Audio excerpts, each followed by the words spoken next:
السلام علیکم۔ کراچی کی ملیر ندی میں طغیانی کورنگی کازوے زیر آب آنے سے پھر بند۔ بارشوں کے حوالے سے نیا الرٹ جاری کر دیا گیا۔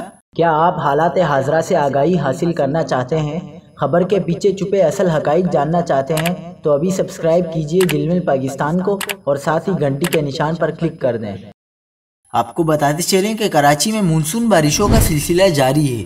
ملیر ندی میں طغیانی کی وجہ سے کورنگی کازوے ایک بار پھر زیر آب آ گئی ہے، جس کی وجہ سے کازوے کو پھر ٹریفک کے لیے بند کر دیا گیا ہے۔ ٹریفک پولیس نے رکاوٹیں لگا کر کازوے کو بند کیا ہے اور ٹریفک کو متبادل راستے کی طرف موڑا جا رہا ہے۔ کراچی میں آئندہ 24 گھنٹوں کے دوران مطلع ابرآلود اور شہر میں گرج چمک کے ساتھ وقفے سے بارش متوقع ہے۔ مونسون سسٹم سندھ میں موجود ہے۔ سسٹم کا مرکز بالائی سندھ کے قریب ہے۔ مونسون سسٹم کے زیر اثر بالائی اور وسطی سندھ میں آج شام تک بارش کا امکان رہے گا۔